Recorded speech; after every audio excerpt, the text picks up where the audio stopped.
It's RuneScape update day, and today's update brings the long-awaited Yama, Master of Packs. Yama is the new endgame duo boss encounter that was pitched at RuneFest, and it comes with a slew of updates that are absolutely game-changing. New armor, new spec weapons, new potions, new fishing bait. We're going to be trying out all the new items today and seeing if we can get lucky at Mama's house. At Yama. Now, I'm voicing over this in post-production, and I wish I was joking, guys, but I literally bought the Oath Plate almost immediately for a grand total price of 1.15 bill, just so I could get this video out quickly.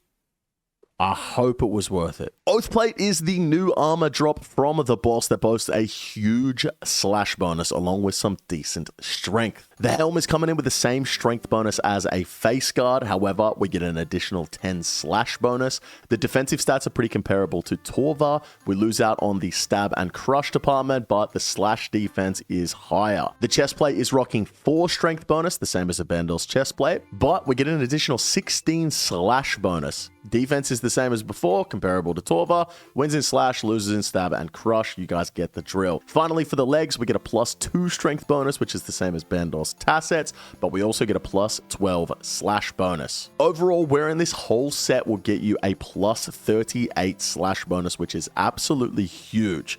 This is going to be amazing for anywhere where slash is king. Think about anywhere basically that you scythe that doesn't have massive defense reductions. We're talking about the Olmhand, Tob, Vardorvis, Duke. The list goes on. Now, this set maxes its strength bonus at 12 versus Torva's 18, so you lose out on some of the strength bonus, about 6 strength bonus in trade for 38 slash bonus. If we compare this to other items like the Bellator ring, where you trade 6 strength bonus against the Altor for a 20 slash bonus, this is basically like having 2 Bellator rings. It's kind of crazy. I don't know if this means the Bellator ring isn't going to be used anywhere anymore because the Oath Play set is just a better Bellator ring and you would be better off just having the Altor. And sometimes you don't even use the Bellator ring. So think about all the places that you would use the Bellator ring at, like Duke, and just replace it with the Oath Play armor and maybe even have the Bellator as well. So this set is going to rival Torva without the headache of having to do next, which is really nice for the Iron Man. It's not an understatement to say you have more than one option for the late game armor at this point. Also, before we get into the testing, a side note, this armor is going to have a cosmetic version called Radiant Oath Plate.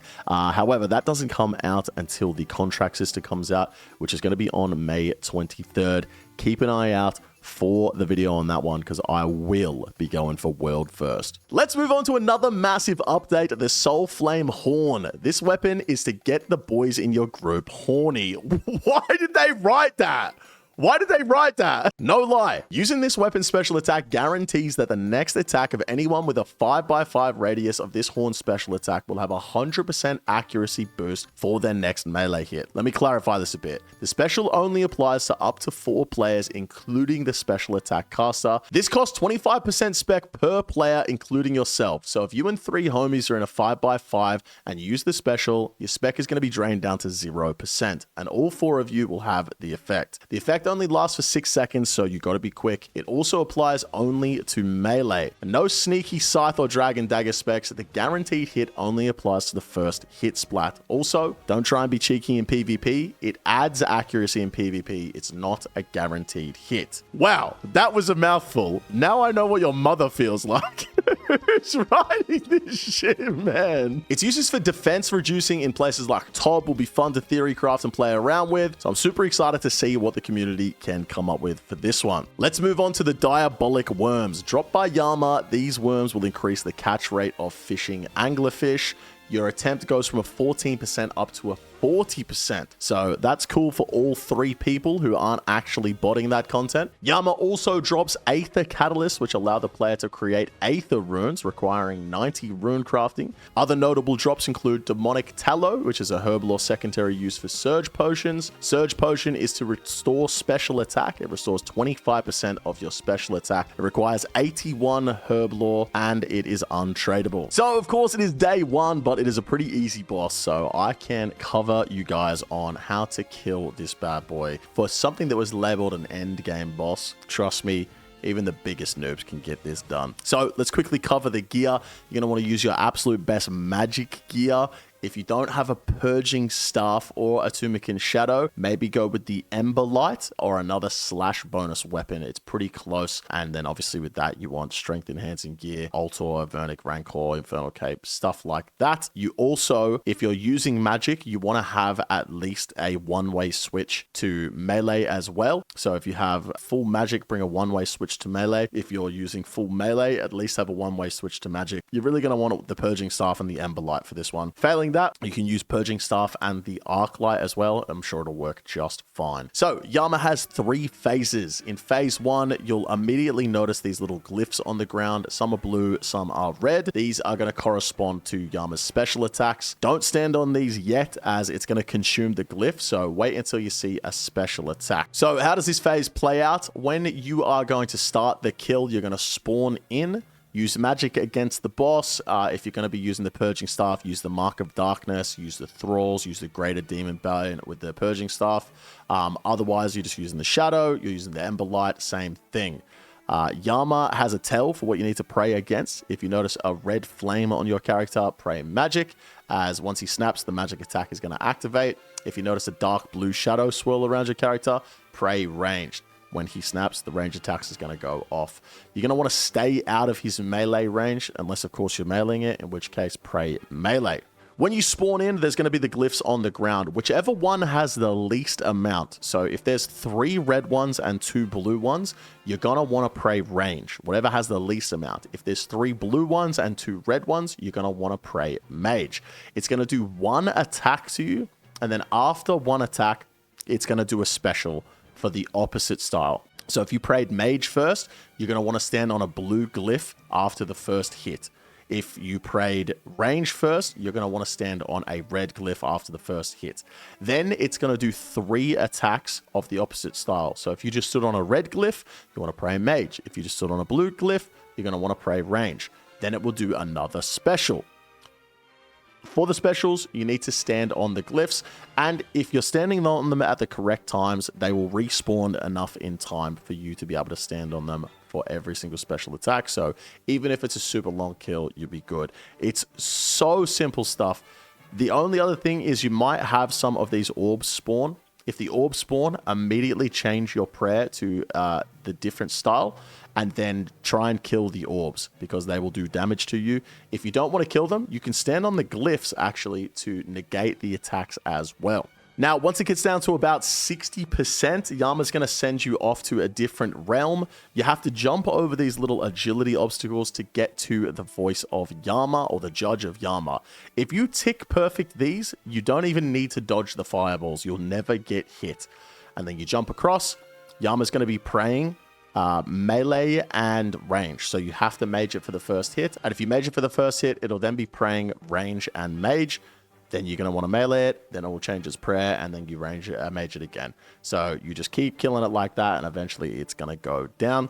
Then you'll get teleported back in for phase 2. Believe it or not, phase 2 is exactly the same as phase 1. Whatever the least amount of glyphs is, that's what you want to pray. Whatever the most amount is, that's the one you want to step on for the second hit. The only difference in the second phase is the meteor.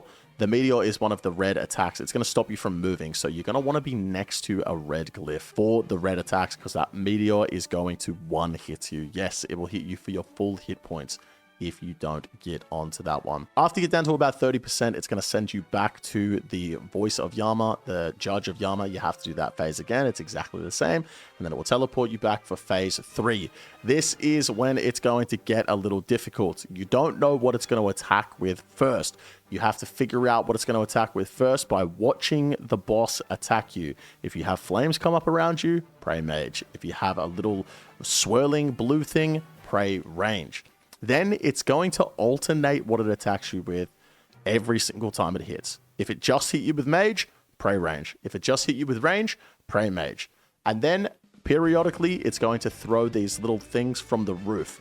You have 3 of them in a row. What you need to do is stand 1 tile away from the middle one in this, and you will be perfectly safe. 1 tile to the side. If it's on an angle, you need to step on an angle. If it's straight, you need to step to the side. If it's horizontal, you need to step to the top.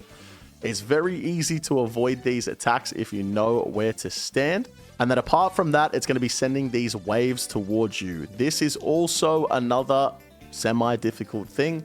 Once the waves are coming towards you, you need to run through them. Think about the timing to run through the waves at TOA. This is more of an advanced technique, so I understand if this might be a little bit difficult for you guys, but it's super easy once you get the rhythm down. And then also, it's going to be spawning the orbs again, except instead of damaging you this time, they're going to heal the boss.